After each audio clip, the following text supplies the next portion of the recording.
Fala pessoal, eu sou o Gui e no vídeo de hoje eu vou estar gravando aqui para vocês um intensivão, de JavaScript, tá? JavaScript básico aí, o necessário que você precisa aprender aí, para construir os seus pequenos scripts, os seus scripts de código. E eu estou usando aqui o aplicativo do RepoIt, tá pessoal? Então, depois eu vou deixar aí o link para download, vocês vão criar a conta de vocês aí utilizando o GitHub, tá?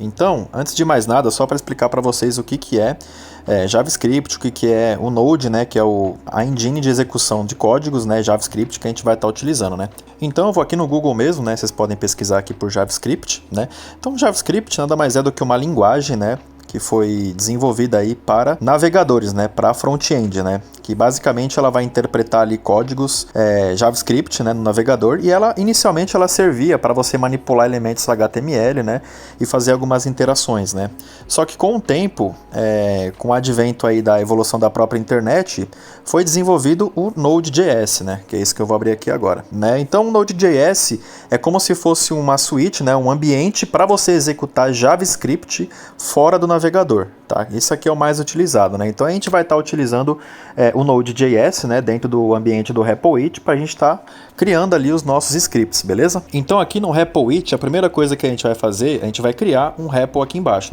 no botão Create, ó. Então aqui ele tem as linguagens, que eu posso estar utilizando, que é Python, posso estar utilizando o ambiente do Node com JavaScript, C, tem várias linguagens. Então eu vou clicar aqui em Node.js, Então eu posso dar o título aqui do nosso repo, vamos colocar aqui JavaScript básico, beleza?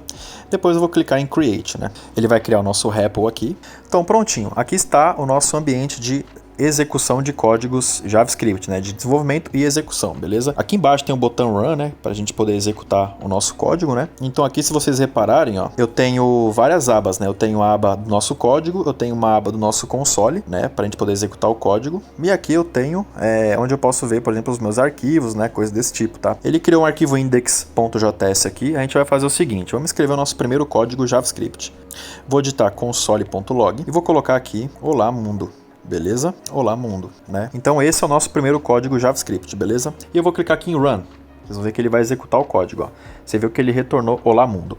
Então o nosso primeiro script aqui, ele é o olá mundo, o básico ali para a gente poder imprimir alguma coisa na interface, Então eu utilizo aqui o console.log, e coloco aqui aspas duplas, e coloco o meu texto. Coloco aqui entre parênteses, e o ponto e vírgula aqui é opcional, tá? Eu sempre coloco o que quer dizer que a gente está encerrando uma instrução, Então esse é o primeiro código em JavaScript, Isso aqui serve para a gente poder imprimir informações na tela, Como por exemplo aqui que vocês viram, Ó, ele apareceu lá, olá mundo, Então é o nosso primeiro código JavaScript. Agora eu vou explicar para vocês bem basicamente o conceito de variáveis, tá? O conceito de variáveis é o seguinte, Eu vou criar aqui vou utilizar aqui a palavra-chave var e vou colocar, por exemplo, aqui o nome que eu quero, nome, por exemplo. Vou colocar uma igual, nome aqui, e vou colocar aqui, por exemplo, João, Então, o que eu estou fazendo aqui? Eu estou declarando uma variável do tipo nome. Então, variáveis são espaços na memória, onde eu posso guardar informações aqui.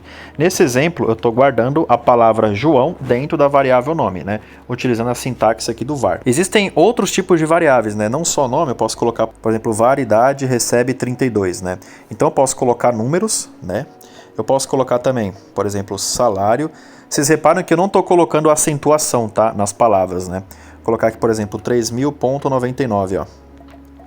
Posso colocar aqui números quebrados, Então, eu não estou colocando acentuação na variável, tá? Isso aqui não é permitido, tá? Não é uma boa prática. A gente tem que colocar salário, sem o acento no A, Eu também não posso começar variáveis com número, tá? Isso aqui não é um código válido. Eu posso começar com underline, por exemplo. Posso começar com um cifrão, Não posso começar com o aspas, Aspas duplas, porque ele vai entender que isso aqui é um texto, Então não faz sentido.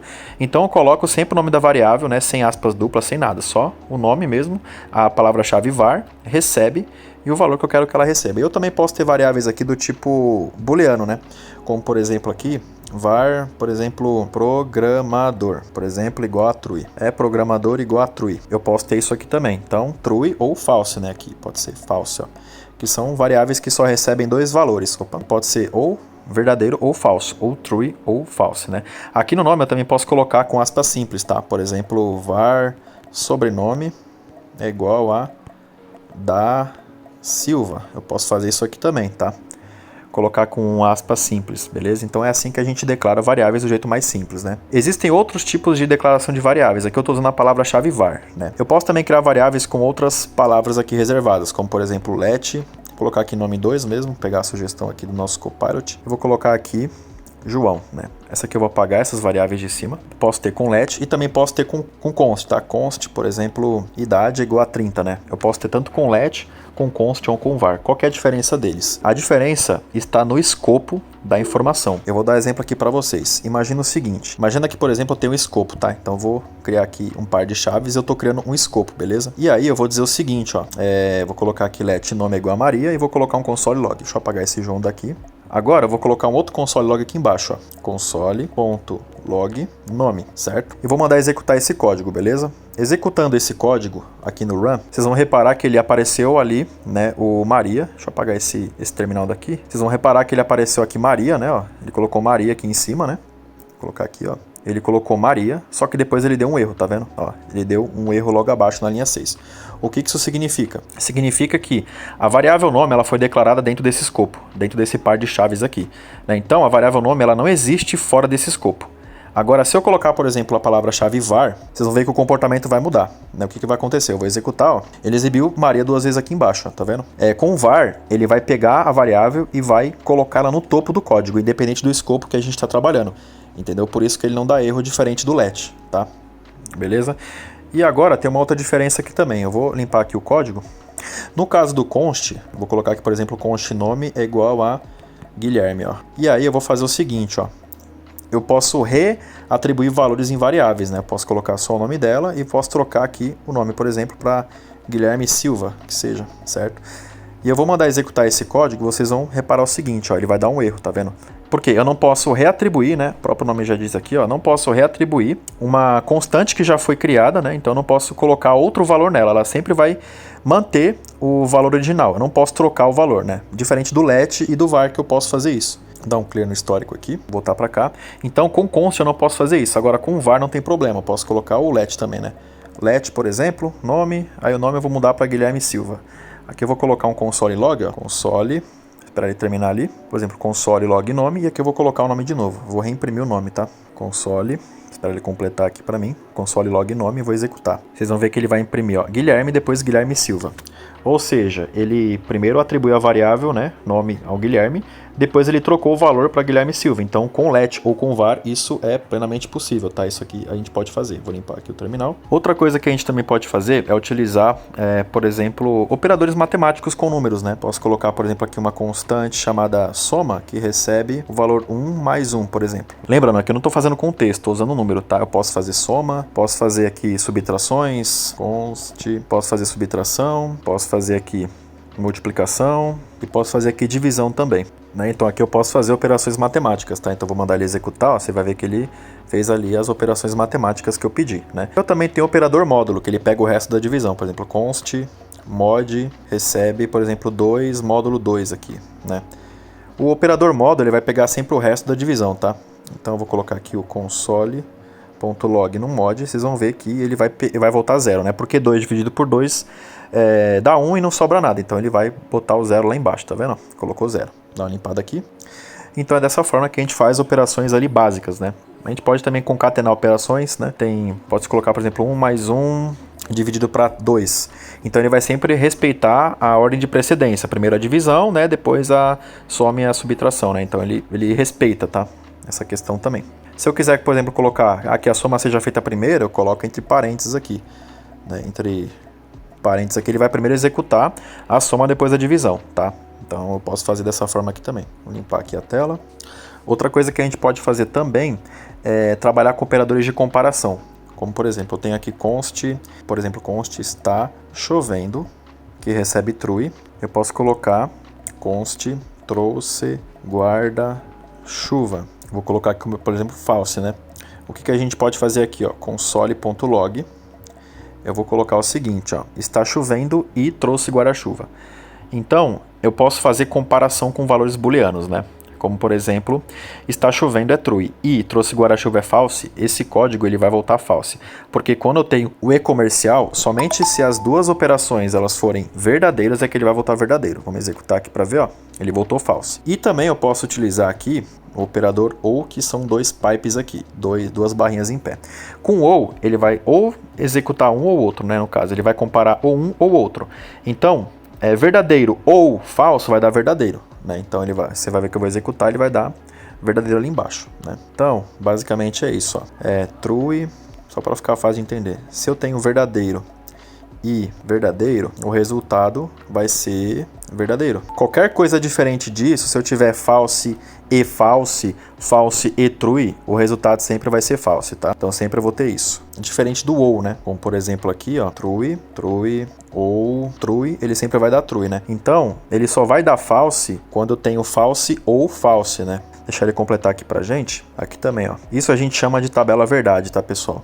Tabela verdade, para a gente poder entender aqui os operadores. Eu também tenho o operador de negação, tá? Aqui eu tenho, por exemplo, está chovendo. Eu posso negar isso aqui, que é colocar uma exclamação aqui na frente, ó. Então eu estou negando, por exemplo, que está chovendo. Então ele vai voltar falso. Se eu executar aqui, ó, você vê que ele executou falso aqui por último, né? Eu vou limpar aqui a tela. Então aqui é a mesma coisa, o operador de negação, né? Então eu tenho barra, barra, ó, desse jeito, e eu tenho inverso também. Então eu tenho aqui os operadores de comparação, né? O que é true vira falso, o que é falso vira true. E eu também tenho a precedência, né? Então, precedência de operadores. Primeiro eu quero executar esse aqui, por exemplo, depois colocar um e-comercial e false. Então, o que ele vai executar? Ele vai executar o primeiro que está aqui. Verdadeiro ou verdadeiro vai dar verdadeiro.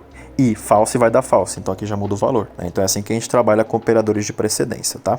A gente também tem operadores de maior, menor, maior ou igual. Dá um exemplo aqui, ó. Const número 1 é igual a 10. Eu vou colocar agora o número 2 aqui. Número 2 é igual a 20. Corrigir aqui. Então, eu vou dar um console.log aqui, ó. Número 1 é maior número 2, né?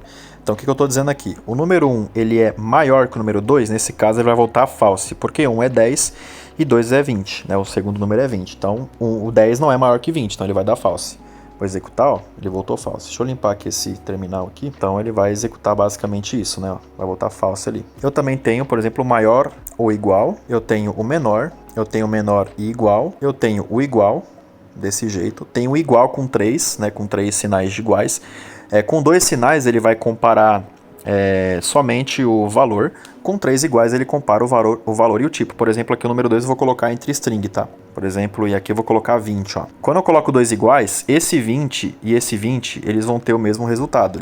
Vai ser 20 de qualquer forma, então ele vai voltar true, tá vendo? Só que, a partir do momento que eu coloco 3 iguais, você vai ver que ele vai voltar false, porque ele vai comparar o tipo. E um é texto, string, outro é número, então não vai funcionar, né? Então vai voltar false ali embaixo, tá vendo? Eu também tenho um sinal diferente, né? Tenho que é o exclamação e o igual. Então ele vai ter a diferença, né? Então nesse caso, eles não são diferentes, eles são iguais, mas se eu fizer isso aqui, né, de fato eles são diferentes, né, porque um é string e outro é número, né, olha lá, então eles são diferentes. Eu vou executar e vai ver que ele vai voltar true, né. Por que ele voltou true? Porque eles realmente são diferentes, né, então vou limpar o histórico e vou executar de novo aqui, trabalhando com 2. Com 2 ele vai voltar que é false, porque eles são 20, né, então eu não estou comparando o valor e o tipo, né, então ele vai executar e vai voltar false, tá vendo? Eu também posso escrever comentários, né, que é o que você tinha visto ali, ó, vocês viram ali, né, por exemplo, este é um comentário. Eu posso ter comentários de múltiplas linhas, né, ó, que é desse jeito aqui, ó, colocando a barra, né, barra virada para a direita, asterisco, e este é um comentário de múltiplas linhas, ó, que eu vou colocando assim para completar, né, aí eu vou parar ele aqui, ó. E eu também tenho comentários de documentação, que é dessa forma aqui com dois asteriscos no começo, para documentar código, documentar projeto. Então é dessa forma que a gente faz comentários, tá? Então é isso, pessoal, essa foi a primeira parte do nosso curso de JavaScript e nos vemos na próxima. Valeu!